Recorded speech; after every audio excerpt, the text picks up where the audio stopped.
여러분들은 경주에 가본 적이 있나요? 경주 시내에는 수많은 고분들이 있고 사람들은 이 고분들 앞에서 사진을 찍습니다. 그러나 이 무덤들이 누구의 무덤인지, 이름이 무엇인지 알고 찍는 사람은 얼마나 될까요?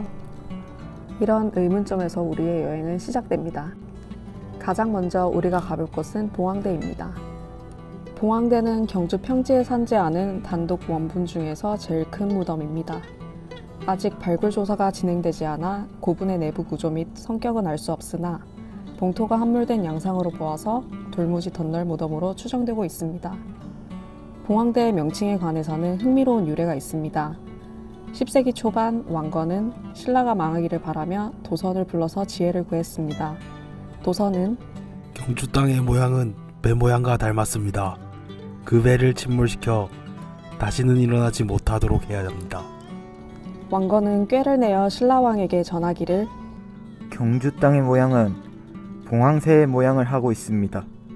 그런데 그 봉황새가 떠나려 하고 있으니 큰 알을 만들어 놓으면 봉황이 알을 두고 떠나지는 않을 것입니다.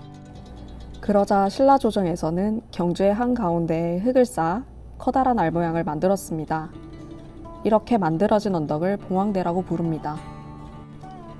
이렇게 우리는 봉황대의 유래를 다 알아본 후 노설이 고분군에 있는 서봉총으로 이동하였습니다. 서봉총 앞에는 표지판들이 세워져 있었고 우리는 그 표지판에 의문을 가지기 시작했습니다. 구스타프 아돌프가 누굴까요? 이 사람을 알기 위해서는 서봉총의 발굴 일화까지 거슬러 올라가야 합니다. 1921년 금관총 유물 발견 이후 일본 고고학자가 이 고분을 주목하고 발굴 조사를 희망했지만 분구 봉토 제거 작업에 필요한 방대한 비용, 대량의 흙과 돌을 버릴 곳이 마땅치 않았기에 실현되지 않고 있었습니다. 서봉총 발굴의 계기는 1926년 5월 경주역에 기강고를 증설하는 공사 때문이었는데요. 기강고 부지의 매립 공사를 위해서는 대량의 흙이 필요했습니다. 그리하여 기강고 부지에 가까웠던 129호분 서봉총의 봉토를 매립용으로 반출하고 노출된 매장 주체를 일본 학자가 조사하였습니다. 이후에 구스타프 아돌프가 등장하게 됩니다. 구스타프 아돌프는 스웨덴의 황태자로 일본의 외교수단의 일종으로 구스타프 황태자가 발굴에 참여하게 되었습니다. 이것을 기념하여 스웨덴의 한자명인 서전의 서와 고분에서 출토된 금관 봉황 장식의 봉을 따서 이 고분에 서봉총이라는 이름이 붙여지게 된 것입니다. 출토 유물 중 대표적인 것으로 금관과 은제합을 들 수 있습니다. 금관은 둥근 태의 앞면에 출자 형태의 나무 모양 장식 3개를 세우고 뒷면에는 2개의 사슴뿔 모양 장식을 세운 신라 금관의 일반적인 양식입니다. 은제합은 뚜껑 안쪽과 그릇 바닥에 연수원년 신묘라는 연대의 기념명이 발견되었는데 연수라는 연호는 기록에 없어 정확한 연대를 알 수 없습니다. 서봉총에서는 금관과 은제합을 비롯해서 다양한 유물들이 출토되었습니다. 그중 금관에 얽힌 웃지 못할 설화가 있습니다. 그 당시 서봉총을 조사한 일본인 학자 고이즈미 아키오는 서봉총에서 나온 유물들을 대여해서 평양박물관에서 특별 전시회를 열었습니다. 그런데 너무 들뜬 나머지 전시회가 끝나고 술집에서 뒤풀이를 하면서 연회에 참석했던 기생에게 금관을 씌워주고 기념 촬영까지 했습니다.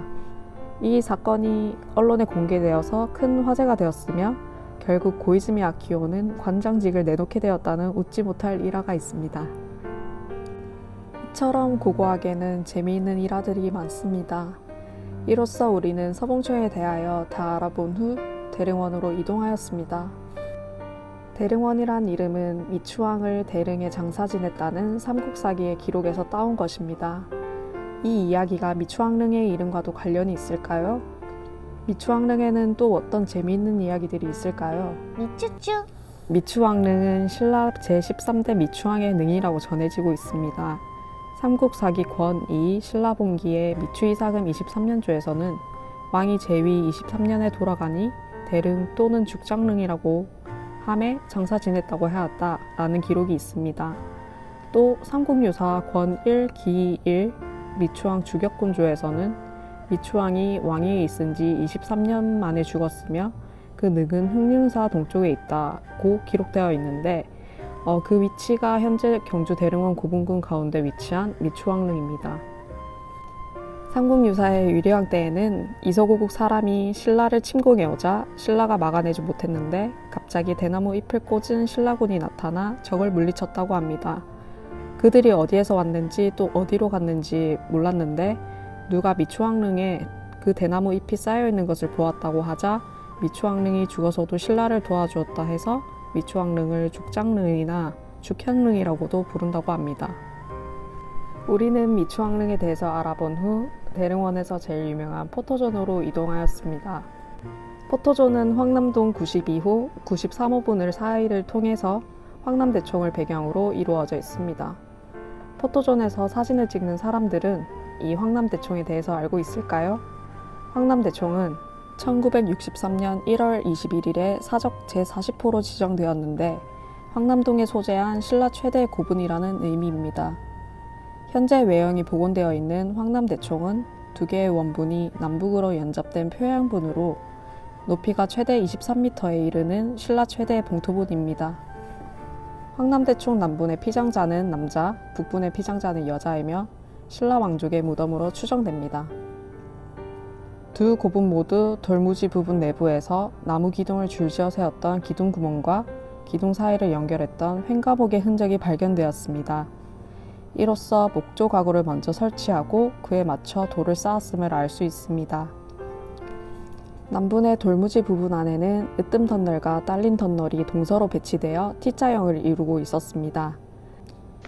으뜸 덧널은 원지표를 약 45cm 정도 파고 넷돌과 잔자갈을 깔아서 바닥을 구축한 후 설치했습니다.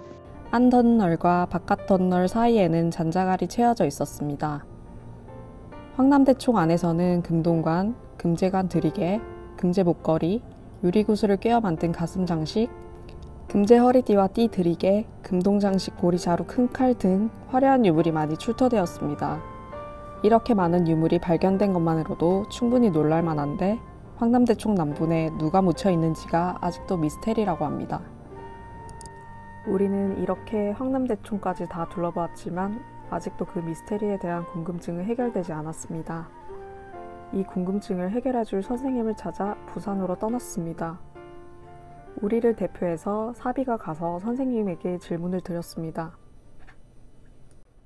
교수님, 경주 고분에 대해 알려주세요.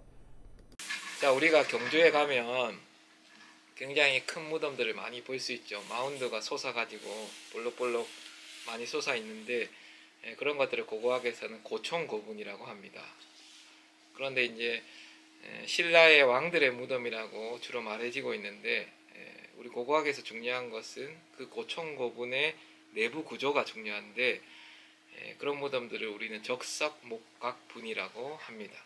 이 적석목각분은 경주 왕들 혹은 지배자층 귀족들의 무덤으로 특화된 무덤이라고 잘 알려져 있는데 그 무덤의 이 특수성 때문에 경주만의 혹은 신라만의 정체성을 보여주는 그런 중요한 묘저입니다. 그런 적석목각분들은 주로 경주 분지 시내에 지금 대릉원으로 정비가 되어 있는 그런 곳에 많이 모여져 있는데 주로 5세기대의 무덤이라고 알려져 있습니다. 그런 무덤들은 시간에 대해서는 주로 출토된 유물에 의해서 편년이 되고 있는데 연구자에 따라서 그런 시간에 대한 약간의 차이들이 있습니다. 교수님, 황남대총에 대한 미스테리가 풀리지 않았어요. 알려주세요. 그 중에서 여러 유명한 무덤 중에 가장 중요하고 신라 고고학에서도 혹은 주변 가야 고고학까지도 가장 큰 영향을 미치고 있는 것이 황남대총이죠. 황남대총은 유물이 이제 화려하고 양도 굉장히 많습니다. 무엇보다도 우리나라에서 가장 큰 무덤이죠. 동아시아에서도 손에 꼽히는 굉장히 크고 중요한 무덤입니다. 그런데 그 무덤의 피장자가 누구인지, 그러니까 무덤의 주인공이 누구인지에 대해서는 의견이 아직 학계에서는 분분합니다.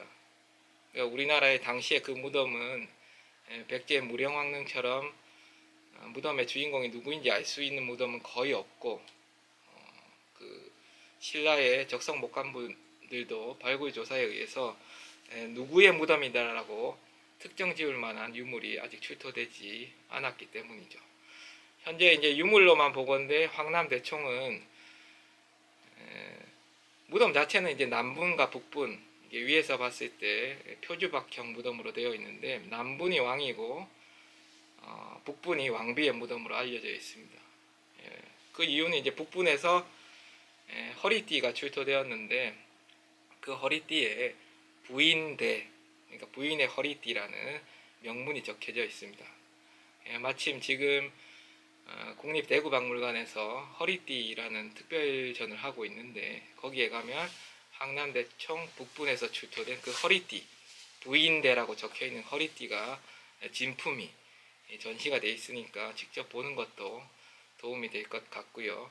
자, 그러면 황남대총 남부는 현재 누구의 무덤으로 지금 설이 있느냐 하면은, 일단 5세기대의 적성 목각분들 중에 왕급 무덤이라고 하는 것은 소위 마리깐의 무덤입니다. 마리깐은 그러니까 17대 왕, 그러니까 뇌물 마리깐부터 해가지고 순서가 뇌물, 실성, 눌지, 자비, 소지, 그 다음부터는 이제 지증왕, 버풍왕 이렇게 가는 것이고요. 그 5마리깐 중에 한 명의 무덤이라고 생각되고 있는데, 전통적으로 지금까지 뇌물 마리깐이냐 눌지 마리깐이냐 이것 가지고 의견이 대립되어 왔습니다. 최근에는 그럼 황남대총 북분의 무덤이 왕비가 아니라는 설도 제기가 됐고, 또 뇌물 눌지뿐만이 아니라 그 앞뒤로 이제 실성이나 자비 마리칸이라는 설도 제기가 되어 있는데, 학계에서의 큰 두 줄기는 뇌물이냐 눌지냐 이 둘 중에 하나인데, 최근에는 연구자들이 뭐 일부를 제외하고는 거의 대부분 눌지 마리칸으로 보는 설이 큰 지지를 받고 있습니다. 그 외에 이제 과학적인 연대, 그러니까 방사성 탄소 연대 측정에 의해서 또 뇌물 마리칸이 되기는 어렵다라는 결과가 나왔고요. 어쨌든 현재로서는 눌지 마리칸으로 보는 설이 대표적인 설이라고 할 수 있겠습니다. 우리는 경주에 있는 여러 고품들에 대해서 알아보았습니다. 무덤에 대한 고고학적인 연구는 죽은 사람이 아닌 산 사람에 대한 연구라는 말이 있습니다. 여기서 산 사람은 무덤에 죽은 사람을 매장한 살아있는 사람들로 그 당시 사람들의 모습을 볼 수 있습니다. 무덤의 연구는 그 당시 사회상을 파악할 수 있고 계층이나 성별에 따른 차이를 확인할 수 있어 중요한 연구라고 할 수 있습니다. 무덤들은 여행지로도 좋지만 무덤에 대한 의미나 내용을 알고 여행한다면 더 좋지 않을까요?